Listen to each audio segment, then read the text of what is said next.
Você sabe quem foi Joaquim José da Silva Xavier? Se respondeu Tiradentes, você acertou.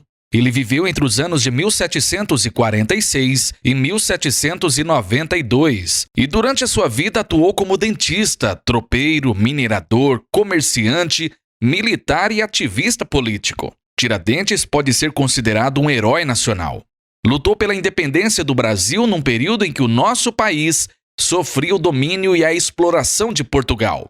O professor de História Gilvano Teixeira Bastos relembra a importância desse personagem. Tiradentes, ele era um alferes, né, lá no período da Inconfidência Mineira, e ele começou com um processo de tentar buscar a independência, né, principalmente de Minas Gerais, e que esse movimento foi se intensificando a nível de Brasil naquele período. Então a gente percebe que qual era o grande objetivo dele? Que ele era não era um intelectual, né? É bom a gente entender que não era um intelectual, porém ele era um grande leitor das teorias que eram relacionadas ao iluminismo, né? Principalmente Montesquieu, Rousseau, Voltaire. Então ele lia essas obras e junto com seus companheiros daquele período ele fazia todo um movimento contra o Visconde de Barbacena, que na verdade ele tinha interesse de aumentar as cobranças dos impostos, né, na região das Minas Gerais. Então, no caso, a Inconfidência Mineira, né, ela ocorreu justamente pelo fato que se cobrava o quinto, né, cobrava-se o quinto, que era 20% daquilo do que produzia do ouro. Aí, com isso, aí, o governo começou a aumentar também as cobranças através de pedágios, através de um monte de situações que foram colocadas para aquele período. E depois, quando as lavras de ouro começaram a diminuir sua intensidade, eles passaram a fazer a derrama, né? Então, a derrama foi o estopim realmente de todo esse movimento, até porque o governo de Portugal cobrava que tinha que ser enviado para eles todo ano em torno de 1.500 quilos de ouro. Então, quando passou a diminuir essa quantidade de ouro, se fazia derrama para chegar a esse volume para ser enviado para Portugal. Então, Tiradentes vai fazer parte desse movimento, né?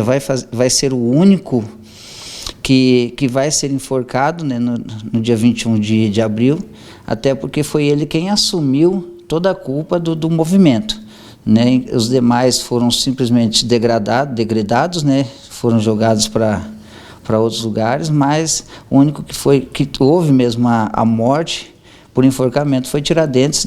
Posteriormente foi esquartejado todo o corpo dele, colocada a cabeça dele em Vila Rica, né, para que pudesse todos verem aquela parte do corpo dele, e o restante do corpo foi levado de Minas Gerais na estrada até o Rio de Janeiro, que era para mostrar a forma de obediência da população em relação à rainha, que era a Dona Maria, né, a Dona Maria I, considerada como Maria Louca. E qual é o legado dos Inconfidentes para a sociedade atual? Na verdade, assim, essa questão que a gente observa, eu falei um pouco da história, mas se a gente parar para pensar, essa questão da Inconfidência Mineira, ela só se tornou uma data, um feriado no Brasil em 1965, no regime militar.